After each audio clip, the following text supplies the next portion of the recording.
Sloane had never touched that man. She had never breathed in his cologne, never felt the weight of his grey stare, never heard the way he said her name like it was a sentence being handed down. And yet now she was carrying his child, through some laboratory mix-up or through something far worse. Adrian Voss didn't want heirs. He didn't want Sloane. And still, the moment she walked into his office, he couldn't tear his eyes away from her. Hi, I'm Rowan. A special shout-out to those of you watching Book 1 for free here on the My Stories platform, completely ad-free and uninterrupted. Chapter 1. The Miracle Nobody Asked For. Nobody Asked For the doctor's office was on the third floor of a building in Queens that smelled like cheap disinfectant and reheated coffee, and Sloane Whitaker was fully aware that her life had been falling apart at exactly that gradual, quiet pace of poorly maintained buildings. The doctor across from her was holding the test results with an expression that was a little too neutral to be innocent, and Sloane recognized that brand of professional neutrality because she used something similar herself in meetings at the agency where she worked whenever she had to tell a client his campaign was awful. Without using those exact words, she crossed her legs, then uncrossed them, then crossed them again, because the blue plastic armchair squeaked in an offensive way with every movement, and that, combined with the fluorescent buzz of the lights, was starting to feel like a form of torture engineered specifically for 28-year-old women with a missed period. Ms. Whitaker, the doctor began slowly, the test came back positive. Positive for what? The doctor raised an eyebrow. Sloane didn't budge. I mean, positive could be a lot of things. It could be anemia, it could be thyroid. I read on Google that thyroid stuff can throw off your cycle. Ms. Whitaker, you're pregnant. The sentence went into her ear and just sat there, refusing to settle anywhere useful in her brain. For one prolonged and absolutely inconvenient moment, Sloane seriously considered the possibility that this was a cosmic recording error, a technical glitch in the universe, maybe one of those video game bugs where a character clips through a wall and falls into an infinite void of blue polygons. She breathed in, tried to breathe again. It didn't work as well the second time. Doctor, with all due respect, I'm going to need you to redo this test. We've already redone it twice. Then redo it a third time. I'll pay. You already paid. I'll pay again. The doctor sighed in that particular sighed-out way that overworked doctors sigh when they realize a patient is going to be exactly the kind of patient who writes long, furious reviews on clinic websites. Sloane felt a sudden urge to apologize, and at the same time an urge to sue someone, though she wasn't sure yet who, and that indecision about who to sue was, possibly, the healthiest problem she had at that moment, because it involved anger. And anger was a familiar emotion, manageable, domestic. The pregnancy was none of those things. The pregnancy was a weather event. She ran a hand over her face, then through her dark brown hair pinned up in a messy bun, and then she did that quick, desperate math every woman does in this kind of situation, the math of recent partners, of recent statistically plausible opportunities, of the last few times anything remotely resembling a sex life had occurred in her existence. The math added up to something just as devastating as the test. 0. It had been 14 months. 14 whole months. Doctor, she said with the controlled calm of someone about to explain something very important, I need you to understand something. I haven't had sex in over a year. The doctor blinked. Ms. Whitaker, no, look at me. I work 12 hours a day. I eat instant soup for lunch. My last date was with a guy who said, and I quote, that women over 25 were a high-risk investment. I'm not living a life that produces children, doctor. I'm living a life that produces high cholesterol. The doctor stared at the result again, then stared at Sloane, then stared at the result one more time, as if the sheet of paper might, under enough pressure, change its mind on its own. Have you had any procedures recently? I had a facial. Does that count? No. Then no. There was a strange pause, the kind that happens in movies right before the house explodes, and Sloane noticed that the doctor was avoiding her eyes with a dedication that had crossed the line from polite into deeply suspicious.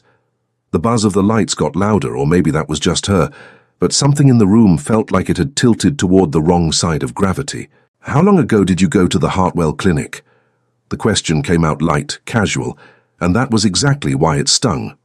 Sloane frowned, because that had been 8 weeks ago, a routine fertility screening she'd done almost on a whim, part of a promotional checkup package her company offered, one of those corporate perks people use out of curiosity, the same way they use online DNA kits, without really expecting to learn anything useful about themselves. About 2 months ago, why? Could you wait here a moment? I need to make a phone call. Doctor? Just a moment. The doctor left the room with a hurry she tried to hide and failed beautifully, and Sloane stayed there, alone, under those buzzing lights, with the positive result folded between fingers that were trembling slightly.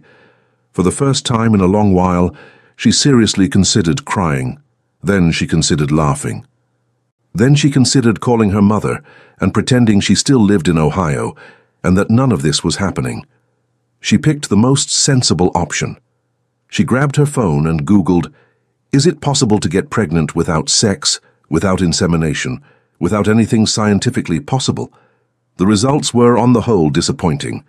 When the office door opened again 10 minutes later, the doctor came back with a completely different expression, the kind of expression normal people never want to see on a healthcare professional's face, an expression made of equal parts embarrassment, contained alarm, and the faint hope that the problem might by some miracle vanish before it had to be explained. "Miss Whitaker, we received a call from the Hartwell Clinic." "Okay." "There was a lab error there, about 8 weeks ago." Sloane raised her eyes slowly. "What kind of error?" "Biological material? Mixed up." The silence dropped onto the room like a heavy piece of furniture. Sloane felt every word land all at once, with that slow, cruel precision of truths too big to be absorbed at the natural pace of the human body. "Doctor," her voice came out steady, steadier than she expected, "are you telling me that during a routine exam someone accidentally inseminated me?" Those weren't the exact terms used. But that's what happened.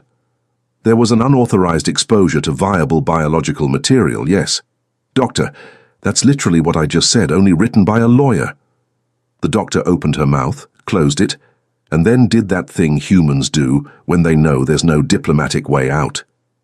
She handed over the papers, sat down, and said what needed to be said, knowing there was no comfortable order for those words. "There's more. There has to be." The clinic identified the source of the material.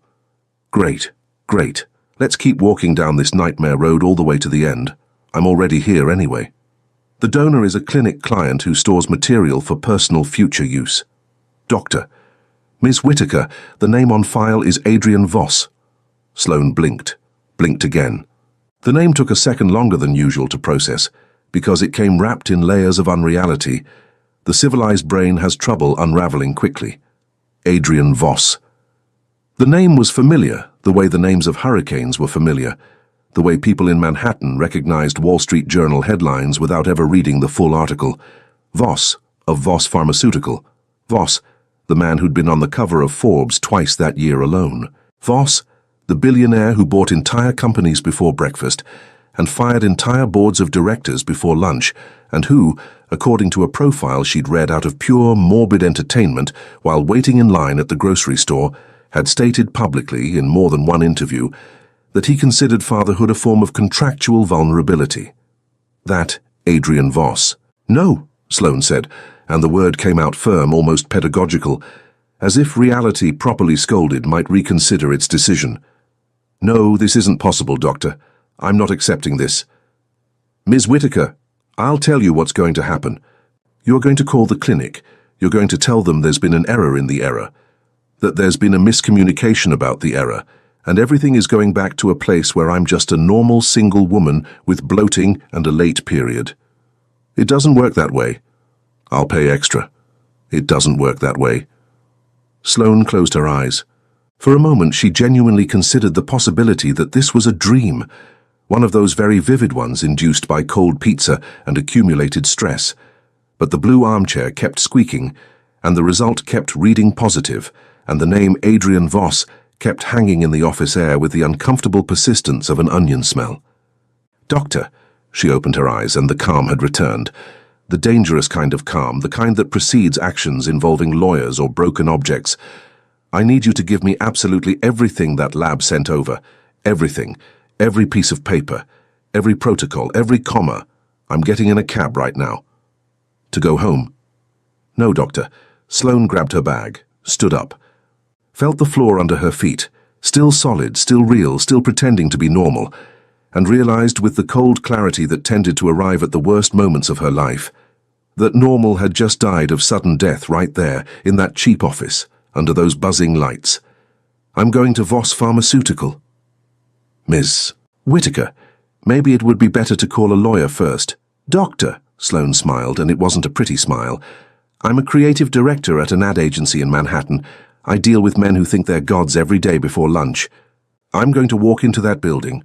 I'm going to look him in the eye, and I'm going to personally explain to him that the universe has just made the most expensive mistake in modern history.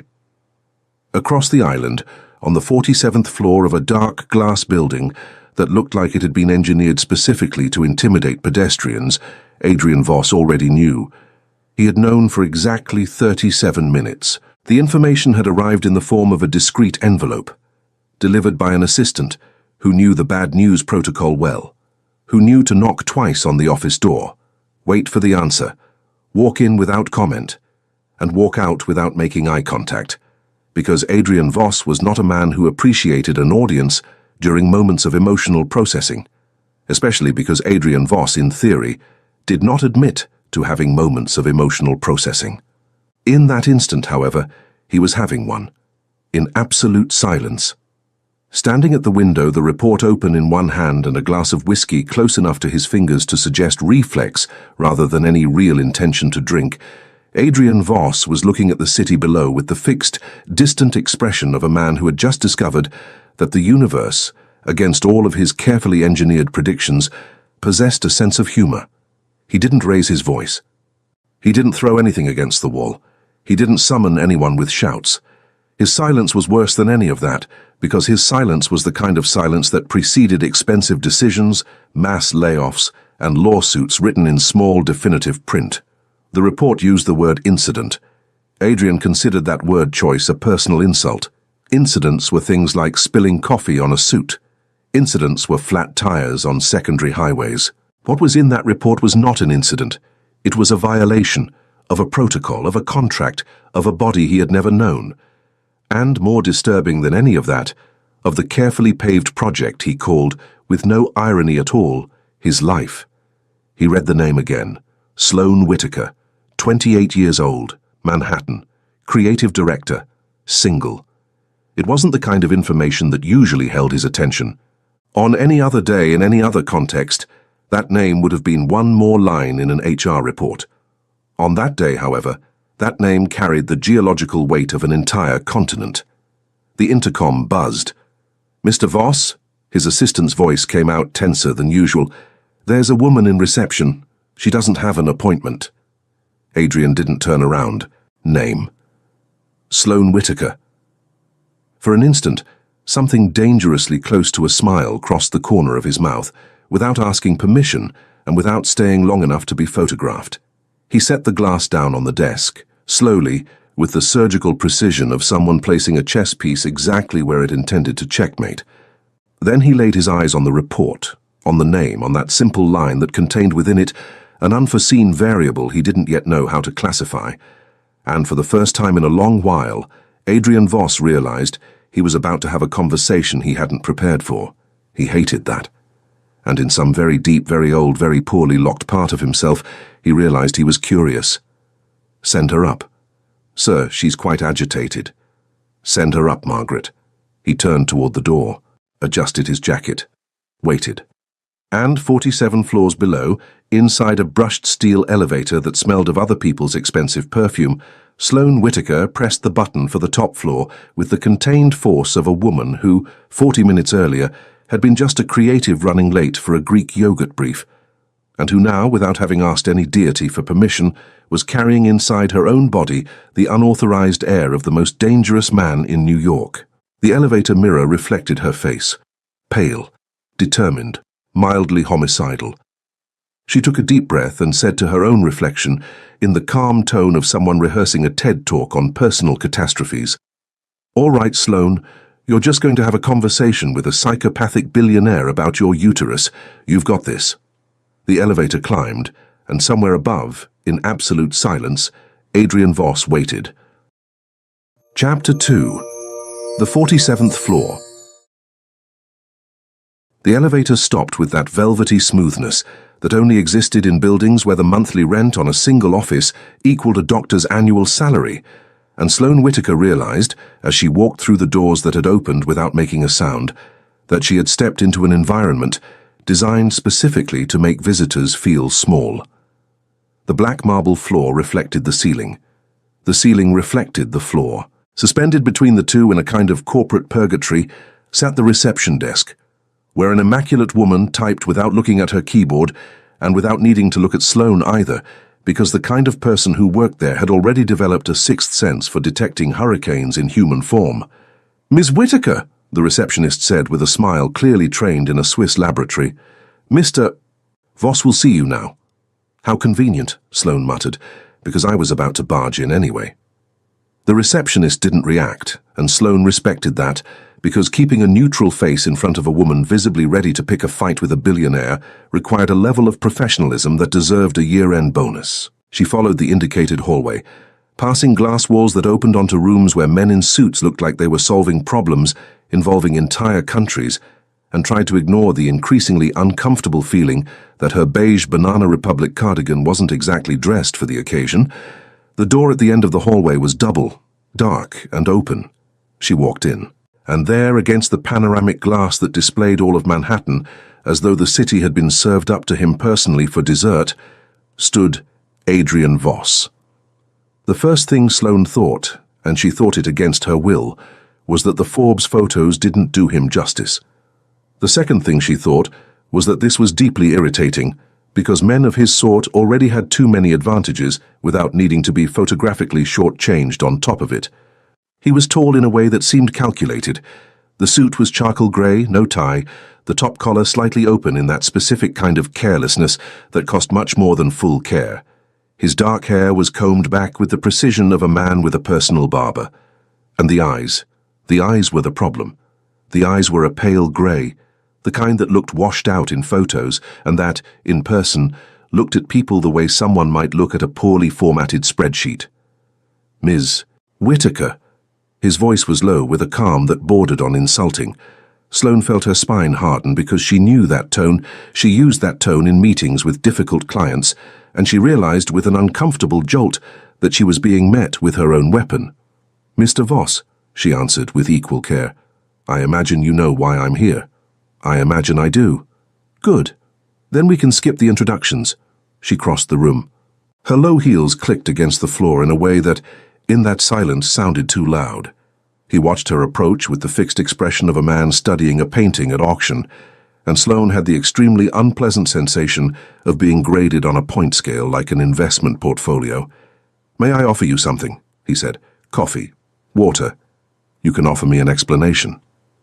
"Are you sure? It usually comes with caffeine." The line came out dry, no smile, and it took Sloane half a second to realize that had been, technically, a joke from a man who probably made one joke per fiscal quarter. She decided not to give him the satisfaction of reacting. "Mr. Voss, I was informed today in a Queen's doctor's office, sitting in a squeaky armchair, that I'm pregnant with biological material that belonged to you. I would like that to be a lie. I would like that very much." "I imagine so. And that's all you have to say, I imagine?" Adrian took 2 steps. Just 2. It wasn't aggressive at all, and that was exactly why it worked, because his movement had the kind of economy that only belonged to men who knew exactly how much space they could occupy before becoming a problem. He rested his fingertips on the mahogany desk. The fingers were long. Sloane registered this, and immediately hated herself for registering it. "Ms. Whittaker, I was informed 40 minutes ago. I have already made 7 decisions about it. Everything that needs to be handled is in motion." "Wonderful," she crossed her arms. "What lovely news. You've already decided for me. How engaging." "I didn't decide for you. You decided about me." It's the same thing in smaller print. He tilted his head slightly. It was a minimal movement, and yet Sloane felt as if he had cut the distance between them in half with that gesture alone. The pale grey eyes settled on her with a focused attention that was completely new to her, because most of the men she dealt with in life looked at women the way people look at a TV left on in the corner of a room. This man looked at her as if she were the only screen lit up on the entire floor. "Miss Whittaker, you came here to yell at me. I came here to talk. You came here to yell at me," he repeated low, "and I respect that. But before you start, let me save us both some time." He came around the desk, picked up a folder, set it on the edge, turned toward her, without even needing to push it. "You will be seen by the best obstetrician in the Western Hemisphere. You'll be transferred to a secure residence under private supervision for the entire pregnancy. You'll have legal, financial, and logistical support. Your career will not be interrupted.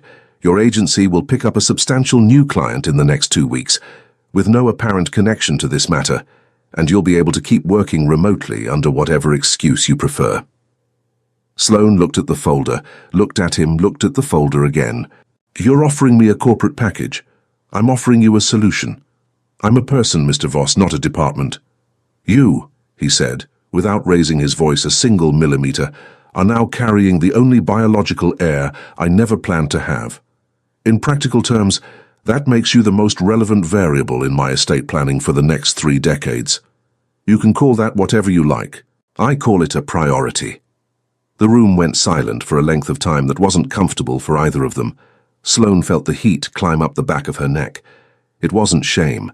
It was anger, the good kind, the kind that kept your spine straight. She set her purse down on the desk with more force than she'd meant to, and the espresso cup that was sitting there right at the edge trembled, wobbled, and did that specific thing small objects do when the universe decides to bet against you. It tipped, it slid, and it spilled a perfect splash of dark liquid across a stack of documents that looked, even upside down, deeply important. For half a second, neither of them moved. Sloane looked at the coffee. Adrian looked at the coffee. The coffee, indifferent, kept spreading. "It was an accident," she said in a carefully neutral tone. He said, "It really was an accident." I didn't say anything. "You said, is an observation, Ms. Whittaker, not an accusation." She felt, against her will, the corner of her mouth twitch. It didn't make it to a smile. It was a slip, a small muscular lapse, a minor betrayal of her face that she immediately reined in, because laughing at that moment would be ceding ground, and she had not come all the way there, on the subway, nauseous, with a positive test at the bottom of her purse to cede ground. Adrian pressed a discreet button on the side of the desk. In less than 4 seconds, an assistant came in, removed the papers, wiped the surface, and disappeared as though she had never existed, and Sloane realized uncomfortably that this supernatural efficiency was exactly the kind of thing that surrounded that man's life all the time, everywhere, automatically. "Ms. Whittaker," he spoke again, and this time he took another step, slow, controlled, stopping next to her instead of staying on the opposite side of the desk. "You are free to refuse my offer. That's your right. But I'm going to ask in all sincerity that you not refuse before thinking it over." He wasn't too close. He was just close enough for her to notice his cologne. Something woody, restrained, with none of those citrus excesses insecure men wore. Sloane breathed through her mouth because breathing through her nose in that moment felt like a form of cooperation she refused to offer. "Do you always stand this close to people you're arguing with?" she said. "I'm not arguing." "You are. I'm conversing. Conversing at the distance of a person about to take my fingerprint." He looked at her. Really looked at her.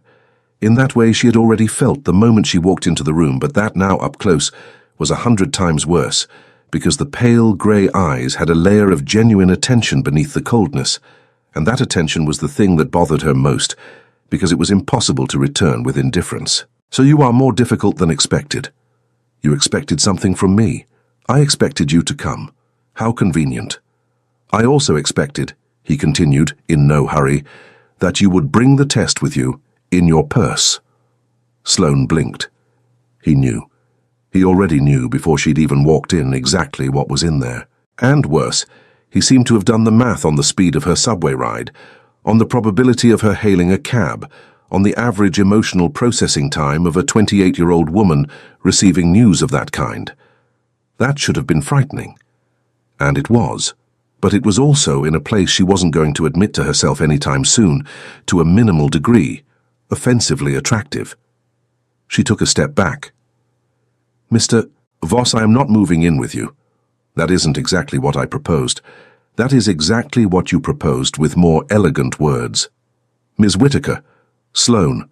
She said her own name almost by accident, because hearing Ms. Whittaker one more time in that low, calm voice was starting to do something indecent to her pulse, and she needed to recover some minimum form of control over the conversation. He paused. "Sloane," he said low, and the way the name came out of his mouth had the immediate, unauthorized effect of making her regret the concession. "The offer is on the table. I don't need an answer today, but I do need you to understand something, and I'd like you to listen carefully." He didn't come any closer. He didn't need to. "From the moment that test came back positive, you stopped being an ordinary woman in Manhattan. There are people on more than one continent who would pay absolutely obscene sums of money for this information. Some of those people wouldn't pay. They would simply come." The silence weighed. Sloane felt for the first time since the doctor's office the cold travel down her spine. He hadn't said it to scare her. He had said it the way someone reports the weather. "So that's it." She lifted her chin. "That's why you want to lock me up in a penthouse. It isn't care. It's asset protection. It's both." The honesty of the answer threw her off more than any lie would have. She opened her mouth to respond, closed it, opened it again.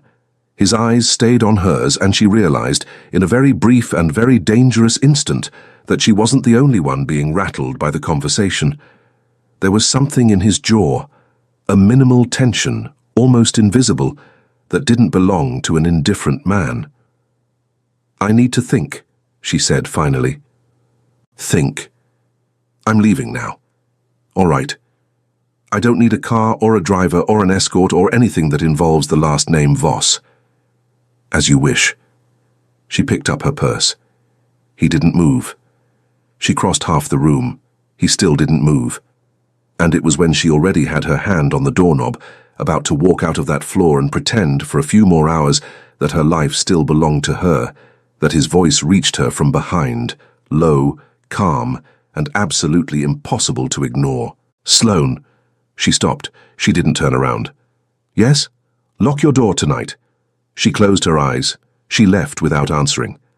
And as the elevator went down, passing floor after floor of dark glass, Sloane Whittaker realized, with a cold and unpleasant clarity, that the problem was no longer just the pregnancy.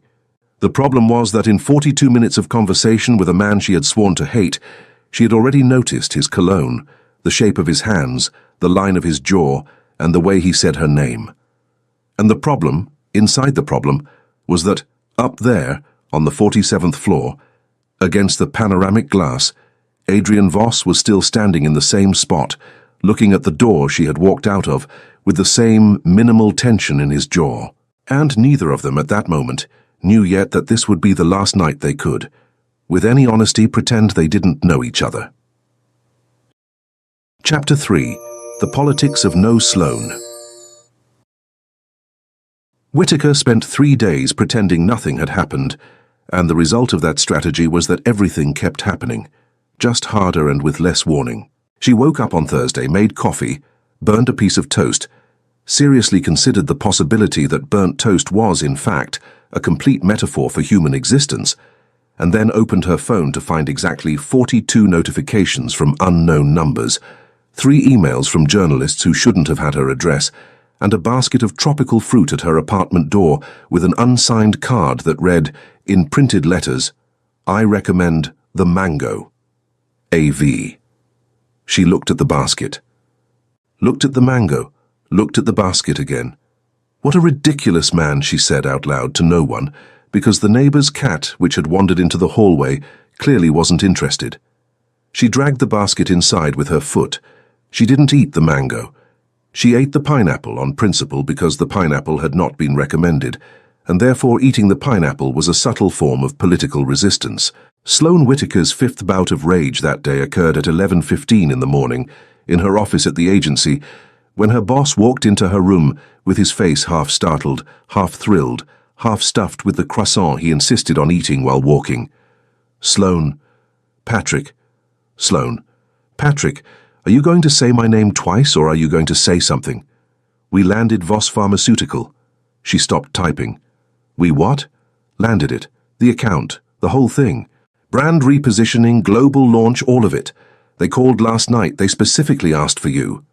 Sloane closed her eyes, took a deep breath, counted to 3, because counting to 10 would take too long, and she no longer had the patience even for long numerical sequences. "Patrick," she said, in the controlled voice of someone about to make a very bad professional decision, "I don't want this account." "You what?" "Don't want it. Pass it to Diane." "Sloane, it's the biggest account of the quarter." "I know. It's the biggest account of the year." "I know. It's literally the biggest account in this agency's history." "Patrick, I know." He looked at her as though she had just announced she was going to drop everything and raise alpacas in Vermont. And Sloane realized, with that particular kind of exhaustion that only exists between people who've known each other too long, that she was going to need to invent a reasonably convincing excuse in the next 4 seconds. "Conflict of interest," she said finally. "Do you own Voss stock?" "No." "Do you have a relative inside?" "No." "Then what conflict?" "Personal," she said firmly. "Personal conflict. I can't get into details, Patrick, but I guarantee you that if I take this account, in 3 months, this agency will be in the middle of a lawsuit that will become an HBO miniseries." Patrick went silent, chewed his croissant, looked at the ceiling, looked back at her. Sloane. "Patrick, did you sleep with someone at Voss?" "Patrick, it's a legitimate manager's question. It's a humiliating question, and the answer is no, I didn't sleep with anyone. I don't know anyone. I never touched anyone. I never wanted to touch anyone. And for reasons that go far beyond your emotional comprehension, I would prefer not to talk about this anymore, and I want this account passed to Diane by the end of the day. Thank you." He left. She stayed. She stared at her computer screen for about 3 minutes, without reading absolutely anything that was on it, and then, with the absolute calm of someone who has already understood that she's losing a war that has barely started, she picked up her phone and typed a single message to the number that had been delivered to her along with the fruit basket, inside a smaller card she had pretended not to see. "Ms. Whitaker does not work with clients who try to buy her in double packaging." The reply came in 40 seconds. It wasn't a purchase, it was a courtesy. Sloane looked at the screen with the same expression she reserved for people who cut in line at Starbucks. "Courtesies don't come with multi-million-dollar contracts, Mr. Voss. Mine do." She huffed, loud enough that the intern on the other side of the partition lifted her head over her monitor, concerned, and Sloane made a vague gesture that everything was fine, even though she was less and less certain of what exactly was everything and what was fine. It was at 6:40 in the evening when she walked out of the building that she noticed the car. It was black. It was big. It was discreet in the specific way expensive cars are discreet, which is to say screaming silence. It was parked across the street, with the impeccable driver leaning against the side, pretending to look at his phone with the naturalness of a man who clearly was not looking at his phone. Sloane stopped on the sidewalk, looked both ways, considered the possibility of pretending she hadn't seen it, decided that was the coward's option, crossed the street, and knocked twice on the passenger window with her knuckle. The window came down. Adrian Voss was sitting in the back seat. No tie. White shirt. Sleeves rolled exactly halfway up the forearm, in the kind of measure that made it impossible to tell if it was casual or carefully choreographed, and Sloane registered the detail against her will, in the same way one registers the room number of a hotel that's on fire. As useful information for a moment she hoped would never come. "You took your time," he said. "You were going to pretend you didn't see me." "I imagined as much. That's why the car is badly parked. It's in a loading zone. I'm paying the ticket in real time." Sloane blinked. For some reason, this irritated her more than anything else so far. She rested her hand on the roof of the car, leaned in slightly, and realized with a faint jolt of physical displeasure that the proximity, even separated by a steel door, was not comfortable in the slightest. Mr. Voss, I declined the account. I know. I'm going to decline the house. I suspected as much. I'm going to decline the doctor, the driver, the escort, the country house, the beach house if there is one, and any other item that shows up in the next few days inside packages with satin ribbons. Noted. I don't want your money. Neither do I particularly, but it insists on existing. She almost laughed, caught it at the last millimeter. Get in, he said, finally. 5 minutes, I'll drop you wherever you want. No. Sloane, no, I'll take the subway. You are not taking the subway. Yes, I am. No, you're not. Why not? Because 2 men in black suits have been following you since you left the building. I assume they're mine, but I didn't hire them, so you are going to get in the car, we are going to discuss this away from the sidewalk, and tomorrow you can go back to hating me on your usual schedule. Sloane froze. It wasn't his tone. It was the lightness. It was the way he delivered that information like someone commenting on the weather forecast, and it was at that instant, exactly that one, that she realized she had underestimated, and seriously, the kind of world she had been deposited into the previous week. She opened the door, got in, didn't look back. The car drove for 2 blocks in silence before either of them spoke, and Sloane used that time to observe, with the petty revenge of curious people, every detail of the vehicle's interior. Leather, screen, a closed book on the seat, an unlabeled water bottle, no disposable cup, no crumbs, nothing that suggested that anywhere inside that car, at any point, anything resembling an ordinary human moment had ever taken place. Do you live in here? In a way. How lonely. It's efficient. Loneliness is also efficient, Mr. Voss, not necessarily healthy. He looked at her. She kept looking at the window, pretending she hadn't felt the look. The silence stretched for another block before he spoke again, and this time his voice came out lower, slower, the kind of tone that no longer belonged to formal conversation and that she wasn't yet prepared to receive. Sloane, I need to ask you something and you're going to hate it. I already hated something earlier. Go ahead. Did you go to the Hartwell Clinic on your own initiative? She turned her face slowly. His grey eyes were fixed on her with a different kind of attention now, no irony, no calculated distance. It was the first time since she'd met him that he looked at her as though the answer mattered in a way that didn't fit on a spreadsheet. It was a corporate checkup package from the agency, she said. Most of the women use it. I went because I had it left over from the promotion. Why? Who recommended you? HR. There's a flyer in the break room. Who made the appointment? I did. Online. Mr. Voss, are you investigating me from inside your own car? I am. His honesty, again, threw her off. She would have preferred a lie, because a lie would have given her an excuse to yell. You think I did this on purpose? I don't think anything yet. But you considered it. I consider every possibility. It's a habit. It's an offensive habit. It's a habit that keeps me alive. She fell silent. The car turned left. The city lights passed across his face in slow stripes, crossing the line of his jaw, and Sloane realized, with a discomfort she refused to name, that she was noticing too many things. Mr. Voss, she said finally, and her voice came out firm, calm, with that specific gentleness she reserved for moments when she needed to make absolutely clear that she was being gentle by choice, not by obligation. I am not here to wring anything out of you. I don't want your house, I don't want your money, I don't want your last name. I didn't even want to be pregnant, and I love kids. I came here with the life I built with my own means, and that life does not include surveillance, does not include black cars at the corner, and does not include tropical fruit with unsigned notes. He watched her without answering. The mango was a nice touch, she continued lower. I'll admit it. But I ate the pineapple.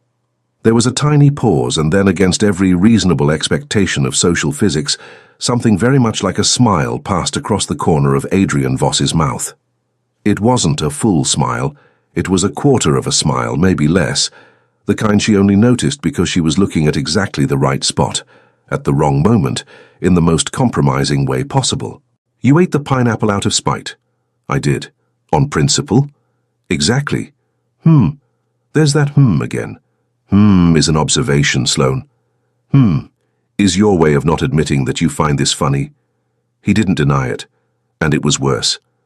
Because at that instant, sitting on the leather seat of a two-black car, crossing a city that suddenly felt smaller, next to a man she had sworn 3 days earlier she would hate with conviction, Sloane Whitaker realized, with that calm horror of unwelcome discoveries, that she was having fun.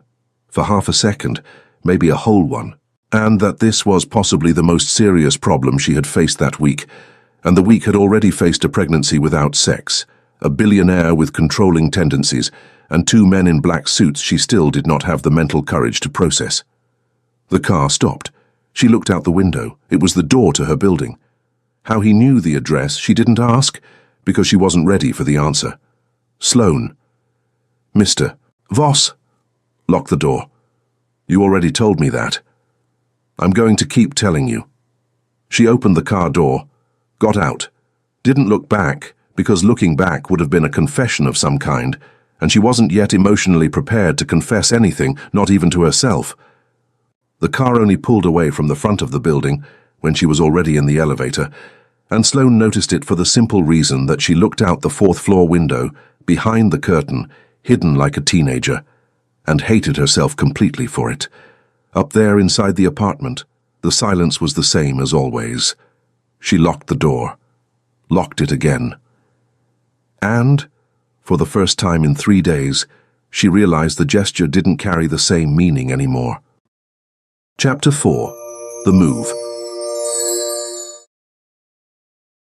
She didn't ask for Sloane Whitaker held out for 4 whole days against the idea of changing her address, and that resistance lasted exactly until the night when, arriving home, she found her apartment door slightly ajar. Not broken in, not marked, just slightly ajar with that specific delicacy of someone who didn't want to scare her, but very much wanted her to know. She stood in the hallway for a length of time that was probably short and felt eternal, with the key still raised in midair, before doing the thing she most hated having done that month. She picked up her phone, found the number she had sworn never to use again, and typed 3 short words. My door was open. The reply came in 11 seconds. On my way. Wonderful, she said, out loud to the empty hallway. Excellent. What absolute control of the situation, Sloane. He arrived in 19 minutes. 19 minutes. Sloane knew because she had counted, and she had counted because she had nothing else to do with her own attention at that moment, standing in the kitchen, pretending to organize mugs that were already organized, listening to every sound in the building with that exaggerated attention of someone who had lost her innocence about ordinary sounds. When she heard the footsteps in the hallway, she noticed 2 things at the same time. The first, he was walking slowly on purpose, so she would hear. The second, she was relieved to hear his footsteps specifically, and that second part was a problem. Sloane. His voice came before the silhouette, low, controlled. I'm in the kitchen. He came in, looked around without actually looking at her. He assessed the living room, the window, the door, the lock, the hallway, the angles of the walls. Sloane realized that this man had walked into such a vast quantity of hostile environments in his life that it was already automatic, and for a moment, against her will, she wondered what kind of existence produced that kind of skill. You're going to pack, he said. I am not. Sloane. Mr. Voss. He turned. For the first time, she noticed his hair slightly out of place, the first time she had seen him in any state that wasn't impeccable, and that, more than anything else, got to her.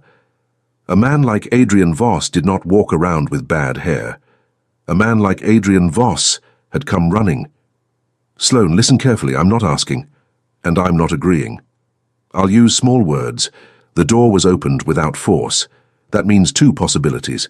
You left it unlocked, which would be unpleasant but manageable. Or someone got in with a copy of the key, which means that person knows your address, knows your hours, knows your routine, and wanted you to know that. Which of the 2 would you rather bet on? Sloane opened her mouth, closed it, crossed her arms, in the way she crossed them when she was trying to maintain dignity in a moment when dignity was about to lose badly. I locked it. I know you did. How? Because you told me the day I dropped you off at the door that you were going to lock it, and I believe you. The line came out dry, no ornament, and that was exactly why it landed somewhere inside her with the wrong weight. Sloane took a deep breath, looked at the kitchen, looked at the window, looked at him. "I hate you." Noted. "I really do, profoundly. I'm going to hate you while I pack. I'm going to hate you in the car. I'm going to hate you in your ridiculous penthouse. And I'm going to hate you out loud and clear at breakfast." Noted in duplicate. "And I'm bringing my own soap." Sloane. My own soap. He looked at her for one long second. He didn't smile. But something at the corner of his mouth made that minimal movement, that half gesture she had seen before, and she realized, with bottomless irritation, that she was starting to collect his micro-expressions as if they were exhibits in a case she herself didn't yet know she was building. The penthouse was exactly what she had imagined, and at the same time nothing like it. Sloane had expected ostentation. She found silence. She had expected white marble, gold, heavy chandeliers, the kind of luxury rich men use to tell visitors they're rich. She found sand-colored walls, open books, a piano that looked like it was actually played, tall windows that looked out over the Hudson, and a discreet smell of coffee and wood that was, to her misfortune, profoundly welcoming. "Is that smell on purpose?" she said from the doorway. "What smell?" "This smell of a calm person who drinks coffee on the balcony." "It isn't on purpose." "Then it's worse." He kept his answer to himself. She followed a side hallway behind a housekeeper named Mrs. Acosta, who had the specific kind of maternal warmth Sloane could only identify in women who had worked their whole lives for difficult men and had, at some point, stopped being afraid of them. Mrs. Acosta opened a door and said, in calm English, "This one is yours, dear. Mr. Voss chose it himself." "Lovely," Sloane said with a trained smile. When the housekeeper left, Sloane shut the door. She looked around. The room was enormous, with a bed that looked like a white swimming pool, a desk by the window, a reading sofa with a low lamp and a side table with exactly 3 things on it. A bottle of water, a copy of the book she had left turned over on the sofa back at her apartment, and a small pineapple, whole, fresh, with no card. She stood there staring at the pineapple for an unnecessarily long time. "What a ridiculous man," she muttered, for the second time that month. And then, against her will, against her pride, against absolutely everything she had decided about herself in the last few weeks, she smiled. Just a little, just enough that no one would see. Just enough that, when she turned to the dresser mirror and caught her own face, she realized she was in trouble at levels she did not yet have the courage to inventory. The days inside that house fell into a strange routine, the kind that feels too comfortable and is dangerous for that very reason. Sloane worked remotely, sent approvals by email, declined Patrick's requests with a friendly firmness, and also declined, with a less friendly firmness, every silent offer Adrian Voss made to expand her comfort. He had the chef changed. She noticed. He had the side living room sofa changed. She noticed. He had a smaller upright piano appear on the 3rd day, in the corner of her office. And when she asked why, he answered, without looking up from the papers on the desk, "In case you ever want one," and she was so completely without a comeback that she had to leave the room pretending she'd forgotten something in the kitchen. The chemistry between them was not an announced thing. It was a thing that showed up through the cracks. It was the way he walked into her office without knocking, but stopped at the door when he noticed she was on a call. It was the way she, at 11:30 at night, would go down to the kitchen and find him there, with the lights low, the reading glasses she swore she'd never seen before, and 2 glasses of water already poured, one for each of them, with neither of them admitting they'd come down expecting the other.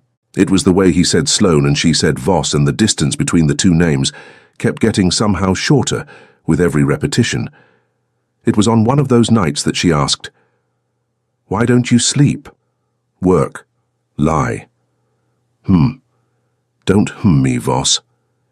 He took off the glasses, put them down on the table, lifted his eyes.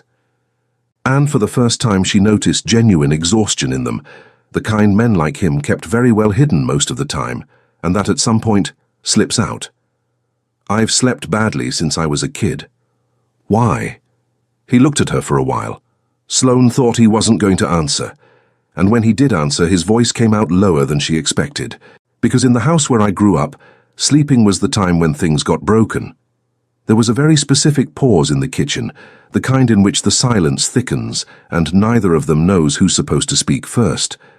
Sloane felt something very unpleasant in her chest, something resembling tenderness, and she shoved that thing aside with all the strength she had, because tenderness for Adrian Voss was not in her emotional budget for that quarter. "Good night, Voss," she said, picking up her glass. "Good night, Sloane."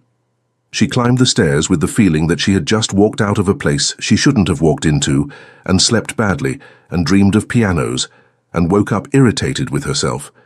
The investigation moved beneath the days. She didn't learn everything at once. She learned in pieces.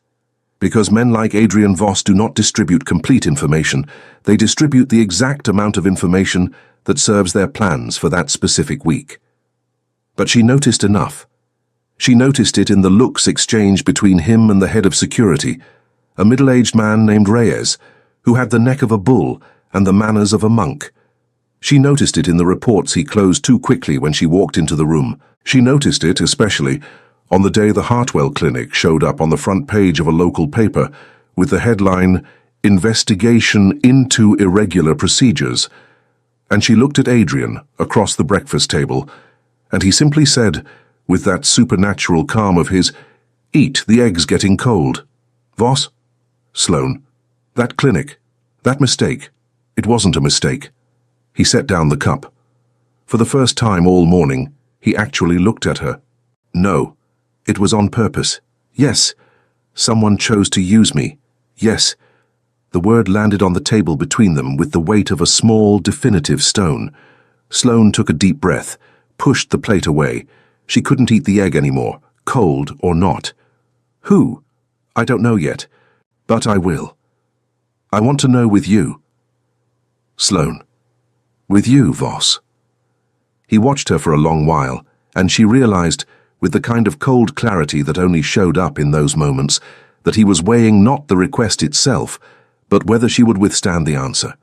It was the first time she felt, without any pity for herself, that she had stepped into a game where no one was going to ask whether she wanted to keep playing. "With me," he said finally. It was 3 nights later. She had gone out with the permission of 2 people she had not chosen, to a small bookstore on 43rd Street. Just that, a bookstore.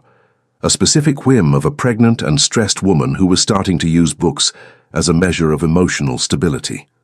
The driver stopped on the corner. Reyes stayed in the car. Sloane crossed the sidewalk with that slightly ridiculous feeling of someone who knows she is being escorted on an errand that, in any other life, would have been absolutely ordinary. And it was at that instant, exactly that one, that 2 things happened almost at the same time. The first was a car braking too close. The second was a man's hand on her arm. The rest happened in fragments. She remembered later, much later, disconnected details. The smell of the man's clothes, the way the asphalt seemed taller than it should have, the specific sound of Reyes shouting her name in a way that did not match the voice she already knew, the burst of glass, the instant when the hand came off her arm as fast as it had come on, and then the sidewalk, and then nothing, and then Reyes kneeling beside her, saying something about breathing, and her breathing, and realizing, with a slow lucidity, that she was whole. She was whole. That was all that mattered for the first few minutes. Adrian arrived at the penthouse 14 minutes after she did. She knew because she heard the garage door, heard the footsteps, and heard for the first time in all the weeks she'd known the man, his footsteps wrong. Fast, out of rhythm, with no economy. He walked into the room where she was sitting on the sofa, with Mrs. Acosta holding a cup she hadn't drunk yet, and stopped at the door as though he'd forgotten the way. He looked at her, looked at the cup, looked at Mrs. Acosta. Mrs. Acosta left without needing to be told. He crossed the room, knelt in front of her, didn't touch her. "Sloane, I'm fine." "Sloane. Voss, I'm fine. I swear. I'm whole. They didn't get to me." "Reyes." He put his hand on her face. It was the first time he had touched her. It was the palm of his hand on her cheek, with the specific gentleness of someone who is, at that instant, checking whether she was real. Sloane felt the heat of his hand cross her skin like a current, and at the same time noticed that he was trembling. Not much. Very little. But trembling. "Voss." 1 minute. Give me a minute. She fell silent. He closed his eyes, pressed his forehead against hers. Without asking, without warning, just pressed it there. And for one absurd and absolutely quiet instant, they stayed that way. Two adults moving through something that had no name, with one hand on her face and two foreheads touching, their breathing falling into rhythm with each other without either of them giving permission. "You don't leave my sight again," he said very quietly. "Voss?" "You don't leave it, Sloane." She opened her mouth to answer. She didn't answer, because at that instant, with his breath so close to hers, she realized, with a clarity she had not asked for, that she had stopped hating that man on some day she had not even noticed, and that this was possibly the most dangerous piece of news of the month. He pulled back, slowly, like someone unsticking himself from something fragile. He stood up, and it was only when he turned his back, walking to the window, that she noticed by the rigidity in his shoulder that he was trying to pull himself together before she saw the rest. "Voss?" "Yes." "Who was it?" He took a moment. When he answered, his voice came out slow, controlled again, but with a new layer underneath, the kind she didn't yet know how to identify, and that she would only understand in the next chapter, when a name would start coming up frequently in his conversations. A name that night had not yet been spoken. "I don't know, but I will." And she believed him. For the first time without reservation, she believed him, and that was why she didn't sleep. Chapter 5. The Name. No one spoke. The night of the attempted kidnapping left marks neither of them wanted to name, and Sloane Whitaker realized, when she woke up the next morning, that the entire house had changed its breathing.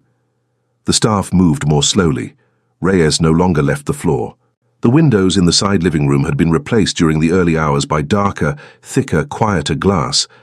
And when she asked Mrs. Acosta what that was, the housekeeper just said, with that gentle motherliness of hers, "It's protective glass, dear."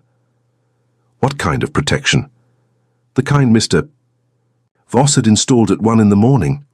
Sloane nodded, with the calm of someone who had moved past the stage of arguing with reality, and went to the kitchen, where she found exactly what she expected to find.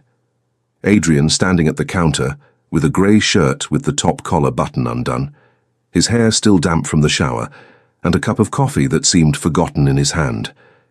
He looked at her when she walked in. It was a look different from all the others. It had no calculated coldness, no polite irony, no professional distance.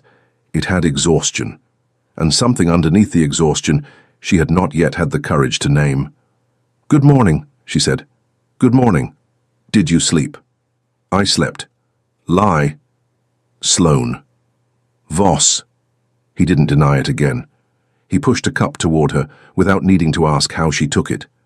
Sloane noticed, with that small discomfort that had begun to settle into all the small gestures of his, that he had known for days how she took her coffee.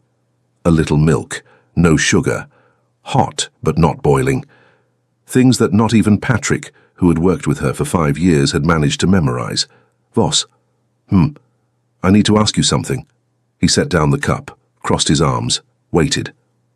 Sloane took a deep breath, because she had rehearsed that question in front of the bathroom mirror at 4 in the morning, and the rehearsed version had come out much firmer than the version that was about to come out in the kitchen in the morning in front of the man in question. "How long have you known?" "Known what?" "That the clinic was suspect." He looked at her. It was a look he didn't try to disguise. It was a look that said, without needing words, that she had asked the right question, and that he had been aware for a long time that the question would arrive at some point. 7 months. Her cup stopped in midair. 7. 7. Voss. Sloane. 7 months. She set the cup down with more force than she had intended. The sound stayed in the kitchen, as if it were a third person in the conversation, and Sloane noticed she had both hands pressed against the counter, and that she needed that support to keep from doing something she would regret later. "You knew for 7 months that that clinic had a problem, and you didn't shut the clinic down." "I couldn't shut it down." "Why not?" "Because Voss Pharmaceutical is the official supplier of materials to Hartwell. The contract is old. It has cross-clauses with 3 other companies. If I had ended the relationship the moment I received the first internal complaint, I would have brought down, at minimum, 2 boards of directors, half the pharmaceutical stock market in Manhattan, and the credibility of the very investigation I was running from the inside. How convenient. It wasn't convenient. Voss, it was the opposite of inconvenient. It was efficient. He closed his eyes for a very brief instant. It was the most human gesture she had ever seen from him, and that was exactly why she didn't give in. Because his humanity, at that moment, was a problem. It was the problem. Sloane, I was building the case. And while you were building the case, somebody put your child inside me. I didn't expect it to escalate that quickly. You didn't expect it, she repeated, low, and the laugh that came out of her wasn't a laugh. It was something else, something that broke. Voss, I am the escalation. I am the statistic you didn't predict. I am the miscalculation you are now managing inside your own penthouse. Don't say that. Why not? Because that's not how it is. How is it then? He looked at her. It was a whole look. It was the look she had felt coming over the past few days and had managed, by sheer instinct of self-preservation, to keep at a distance. But this time she had nowhere to retreat to inside a small kitchen, and his grey eyes reached her with a precision that had nothing to do with dominance. It had to do with something far more dangerous than dominance. It had to do with truth. That's not how it is, he said, low. And you know. She looked away. She didn't answer. She couldn't. They stayed silent until Mrs. Acosta came into the kitchen and pretended she hadn't seen anything, and Sloane left the kitchen first, holding the cup with both hands, because one alone wasn't steady enough. The house, from that morning on, changed again. Not in order, in temperature. Adrian started spending more time on her floor. He didn't intrude. He just appeared. He would walk past the half-open door of her office and stop, with a glass of water in his hand, asking if she had eaten lunch. He would cross paths with her in the hallway and adjust, without being asked, the cardigan that had slipped off one shoulder, and the gesture was so brief, so automatic, that Sloane only noticed he had touched her 3 steps later, when the warmth of his hand had already faded from the fabric. He sat at the piano on the night she couldn't sleep, without saying he had noticed she couldn't sleep, and played for exactly 20 minutes pieces that were too old for a penthouse like that, and that drew her, against her will, downstairs to listen from outside the room. On one of those nights she stood at the door too long. He noticed. She knew he had noticed because he kept playing without turning around, and shifted in the middle of the piece to something slower, quieter, and without either of them needing to explain to the other what that meant. She went back to her room. She didn't sleep, and that by now was a pattern. The first time the name came up, it was by carelessness. They were in his office, on the floor below, going over a report Reyes had delivered on the security cameras on 43rd Street. Sloane was sitting in the chair across from his desk, with her feet crossed underneath, eating with calm indignation exactly the cookies he had ordered specifically for her, because her unhappiness with the brand of the previous cookies had been, according to Adrian himself, administratively logged. The desk phone rang. He picked up. Voss. Pause. Not now. Pause. I said, Margaret. Not now. The next pause was longer, and Sloane noticed, without looking directly at him, that his jaw had shifted. It was one of those micro-movements she had already catalogued, and this time it came with an addition. His thumb tapped twice against the desk, slowly, exactly the kind of gesture controlled men make when they very much want to make a much bigger one. Tell her I'll call her back. Pause. Tell her I'll call her back, Margaret. He hung up. Sloane chewed the cookie, swallowed, waited until he rested both elbows on the desk, pressed the tips of his fingers together, and breathed in the way he breathed before pretending everything was under control. Voss. Sloane. Who is Margaret? My assistant. And who is she? He looked at her. There was in the room one of those silences that start small and grow dense before anyone notices, and Sloane realized, with a very specific feeling in her stomach, that it had not been an innocent question. She had asked because she had been feeling it, for days.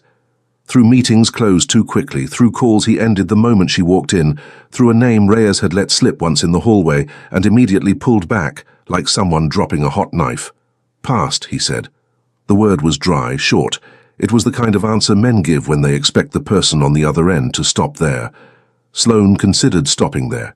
She considered seriously for a moment, pretending she had accepted the answer, and taking the rest of the cookie in peace back to her room. But she had already passed the age at which women accepted past as a complete answer, and she had especially passed that age in the week she discovered she was pregnant without having done anything to bring it about. Past has a name, Voss?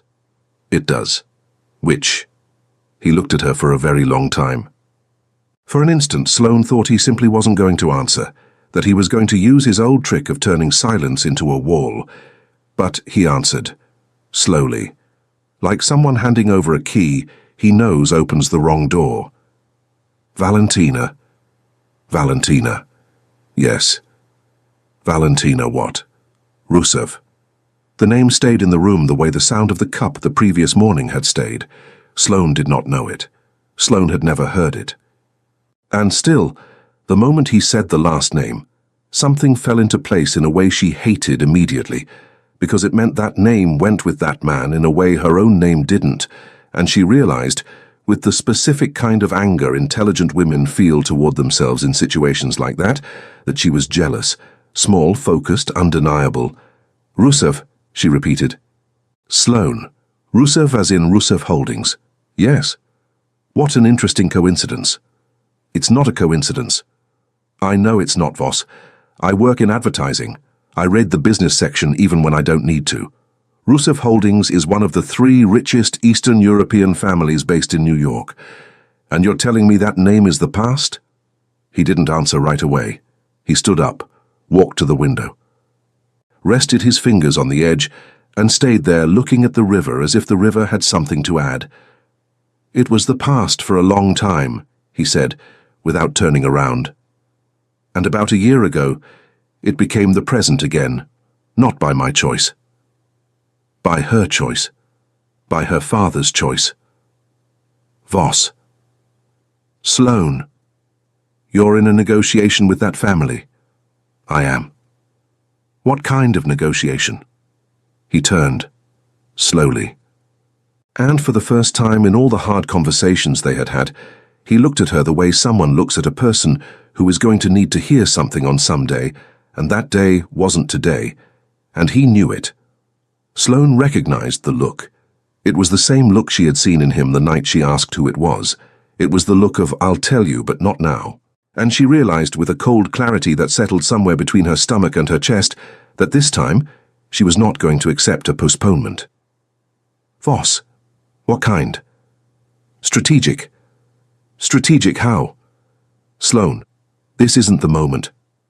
What kind, Voss? He breathed. He really breathed, in the way men like him breathed before making expensive decisions. And when he spoke, it came out lower than she had been expecting. And that was why it was worse. The kind that would in some scenario involve a marriage. The cookie didn't matter anymore. The cup didn't matter anymore. The room didn't matter anymore. Sloane stayed silent for a stretch of time that was probably short and felt long, and realized, with a stillness that had nothing of calm in it, that the problem wasn't the word marriage. The problem was the word would. It was a verb in the conditional. It was the verb of a man who had not yet decided to refuse. In some scenario, she repeated. Yes. And in which scenario, Voss, specifically, is that some scenario still on the table? Sloane. In which? He didn't answer, and the silence was louder than any answer. She didn't run out. Sloane Whitaker was not the type to run out, and she had a specific, almost petty pride in that part of herself. She got up from the chair with the same calm with which she had sat down, adjusted the cardigan, picked up the cup. Left the cookies because leaving the cookies there was, at that moment, the most elegant way to spit on something, without literally spitting. Sloane. No. Please. Voss. No. She stopped at the door. She didn't turn around. You knew from the start that there was a name on the table, she said very quietly. You brought me into this house. You had the window glass replaced, you had cookies bought, you had pineapple sent up to my room.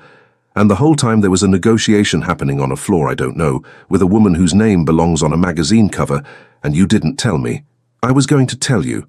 When? When it was closed, she laughed. It was a soundless laugh. Voss, did you ever close anything that involved another person without that person needing to beg? He didn't answer. And that was why she left. That night, the piano didn't play. Sloane noticed by its absence. She had begun, without admitting it, to use his piano as a nighttime time reference. 20 minutes around midnight, plus a few more on the harder days. That night, nothing. Whole silence. And his silence, she had already learned, was louder than any music. She stayed in the room with the door pulled to, listening to his footsteps in the upstairs hallway, in the downstairs hallway, on the stairs. He walked through 3 times. The third time, he stopped outside her door. He didn't knock. He just stopped. Sloane realized on the other side that his breathing was right there, and that he was deciding. For one very long instant, she almost opened the door. Almost. Her hand had already touched the knob. And she stopped, with her fingers on the cold metal, remembering the word wood in the middle of the room, and pulled her hand away. He heard. She knew because his footsteps backed off a little, paused, and then walked away. She stayed leaning against the door longer than she would admit. And on the floor below, in the office with the lights low, Adrian Voss picked up the phone, called Margaret, and said, in the most controlled voice he could pull together, "Schedule the Rousseff meeting, Friday." "Sir, Miss Rousseff asked to—" "Friday, Margaret." He hung up, leaned his head against the back of the chair, looked at the ceiling, and realized, with the same cold clarity Sloane had realized 3 hours earlier, on the floor above, that he had done the wrong thing in the wrong order, and that this time there was no report, no spreadsheet, no contractual clause in the world capable of fixing it. And up there, leaning against the door with her hand on her belly and her breathing still high, Sloane Whittaker realized with hard honesty that she had stopped protecting herself from him weeks ago, and that this was the only piece of news that mattered now. She had fallen, and so had he, and neither of them had been able, throughout all those weeks, to prevent the one thing they should have prevented. Chapter 6. The Double Bomb. Sloane Whittaker spent 2 whole days without coming down for breakfast, and that decision, which she had made with the specific firmness of women who needed to make small decisions in order to fake control over the big ones, lasted exactly until Tuesday morning, when a folder was left on the desk in her room while she was sleeping. Mrs. Acosta had walked in on tiptoe, set the folder down with a note clipped to the outside, and walked out without making a sound, and Sloane only noticed when she woke up, when she rolled to one side, when she looked at the light from the window and saw that the light was hitting exactly the corner of a dark leather cover that hadn't been there the night before. She lay there looking at the folder for a very long time before getting up. The note was from Mrs. Acosta herself, handwritten. "Dear, this arrived this morning by messenger addressed to you. Mr. Voss has not seen it." Sloane sat up in bed, looked at the folder, looked at the window, looked at the folder again, and, with that specific calm of women who already know that the next thing they're about to do has no return, she opened it. It was papers. It was a lot of papers. It was exactly the kind of papers that men like Adrian Voss signed in rooms with glass walls, and that women like Sloane Whittaker normally would never see, except when someone very much wanted them to. The contract was extensive. It had a law firm letterhead. It had a consular seal. It had asset merger clauses, asset protection clauses, dynastic continuity clauses. It had 2 lines, at the bottom, for signatures. One was already signed, Adrian J. Voss. The other was blank. And above the blank line, in printed letters, was the name, Valentina Mihailova Rousseff. Sloane looked at the name, looked at the signature, looked again at the name, and realized, with a calm that frightened even her, that she wasn't crying. She wasn't trembling. She wasn't even angry yet. She had the very specific feeling of someone who had just received an answer she had asked for so clearly that the universe, finally, had decided to deliver it all at once. She closed the folder, took a shower, put on the first thing she found, went down the stairs. Adrian was in his office with Reyes, and the two of them stopped talking the instant she walked in. Reyes looked at her, then at Adrian, then walked out without needing any order, because Reyes was a man who had survived on 3 different continents by reading the right room at the right time. Sloane closed the door, set the folder on the desk. She didn't say anything. Adrian looked at the folder, looked at her, and for the first time in all the weeks she had known that man, she saw his face lose its color for a full second before it came back. Sloane. Voss. Who brought this here? It doesn't matter, Voss. Sloane. Who? It doesn't matter. She didn't raise her voice. It was almost worse for that.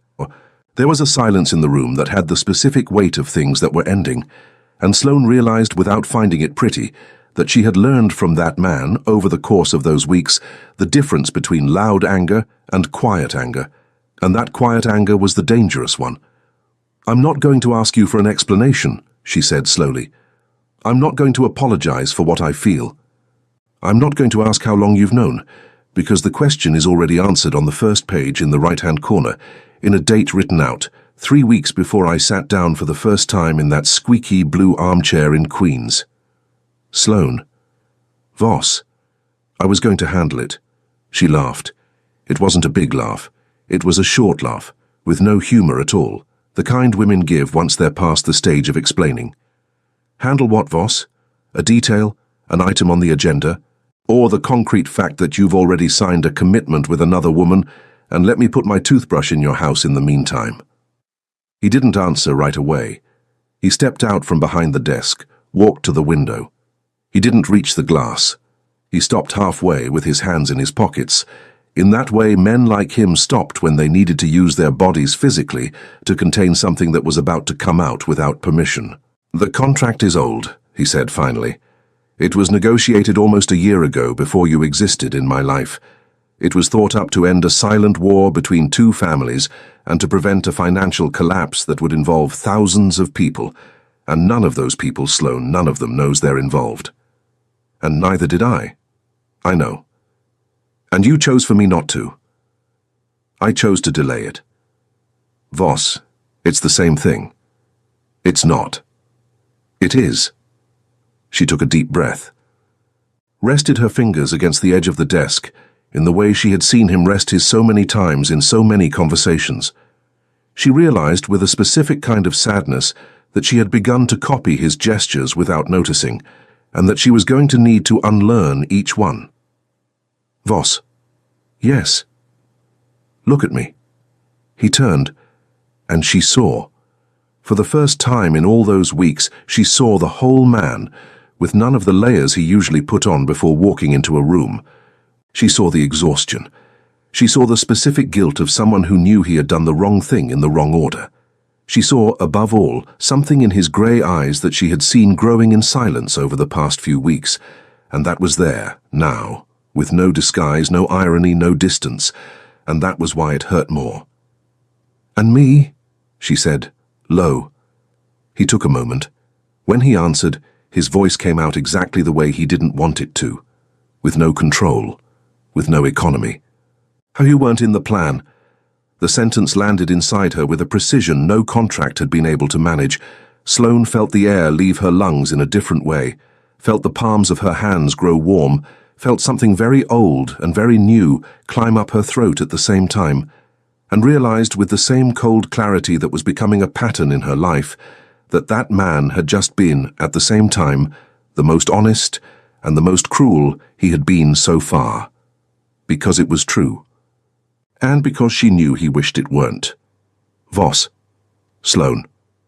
"I'm leaving." "No. It's not a question." "Sloane, no." "Voss, I am not going to live inside a house that's going to receive a bride in 3 weeks. I'm not. I don't have that kind of emotional strength. I don't have that kind of swallowed-down pride. I don't have that kind of saintly patience. I'm a Manhattan woman with a job and a toothbrush, and I'm taking both of them out of here tonight. You're not safe out there. I'm not safe in here, Voss." He opened his mouth to answer. He didn't answer. It was one of those rare moments in which a man like him had no argument, And that was why Sloane realized she had won that specific conversation, and that she had lost everything that mattered at the same time. She turned her back. She was already at the door when his voice reached her. "Sloane." She stopped. She didn't turn around. "Yes." "If I had a choice, but you always do, Voss." Pause. And then came the last blow, low, controlled, in the specific way he delivered expensive news. "The wedding is in 3 weeks." She closed her eyes. She walked out without answering. The move was simple. Sloane had always been a woman of few possessions, and that trait, which had been a source of domestic pride throughout her adult life, turned out to be unexpectedly useful now. She put her clothes in 2 suitcases, the books in 3 boxes, the pineapple, which was still on the side table in the room, she left. Not as a poetic gesture, as a practical one. There was no point in taking a pineapple. Mrs. Acosta hugged her at the door. It was the kind of hug that didn't ask permission. "Dear, Mrs. Acosta." He's going to take it badly. He's going to get married, Mrs. Acosta. The 2 things don't cancel each other out, dear. Sloane thought about that afterward, in the car for the rest of the afternoon, and during much of the 3 weeks that followed. She thought about it while she reopened her apartment, now with new locks and a discreet thick-necked man on the corner, because Adrian Voss had not agreed to remove the security detail, and she, with the exact pride of someone who had already fought enough in a single week, had decided not to fight that. She thought about it while she went back to the agency, while she made campaigns for Greek yogurts, while she turned down Patrick's lunch invitations, while she pretended, with varying success, that she was fine. He didn't call, he didn't write, he didn't show up, and Sloane realized with hard honesty that this was Adrian Voss's way of respecting her decision, and that this respect hurt more than any insistence would have hurt, because it meant he had understood, and because understanding in that specific case was the most elegant way of letting go. She put her hand on her belly at night when no one was looking. She talked, slowly. She said things she wouldn't have said out loud to any living person, and she kept going. Hey, Rowan here. That's it for book 1, but guess what? Book 2 is already done. You can grab access to it for just a small fee.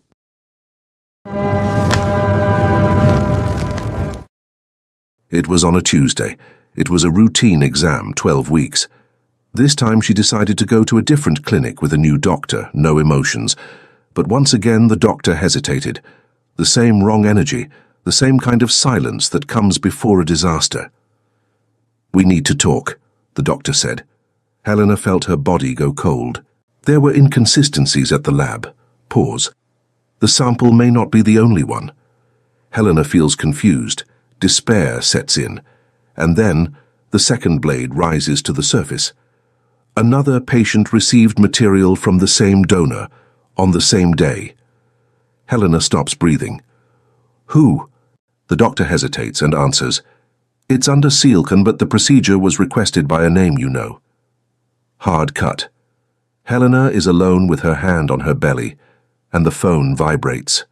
Unknown message. "Congratulations. Looks like we have something in common." No name, no explanation, but one certainty: she is not alone in this story. Like I said, that was just a taste of book 2. To watch it uncensored, just click on the first link here in the pinned comment. I'll see you on the other side in a few seconds. Remember, just click on the first link down here in the comments, and book 2 complete, no ads, no interruptions, will already be available for you. It's very simple. Book 2 is something I'm loving making. You're loving it too, so I promise there will be more. It's where you find increasingly spicy stories, a true dark romance. And precisely because this version is getting more and more heated, the video isn't well accepted publicly on YouTube. This closed environment is where I can actually share my essence and where I feel free to do my best work for you. More news coming soon. I'll be waiting for you on the other side. Now, unfortunately, a lot of people have been downloading our audio, effectively copying the entire story, and just re-uploading it to YouTube. If you want to watch the original story and be the first to get the next ones, search for My Stories by Rowan on YouTube for the best Billionaire and CEO Romance content. Remember, the official channel is My Stories by Rowan on YouTube and the My Stories platform. I'll be waiting for you there. Love, Rowan.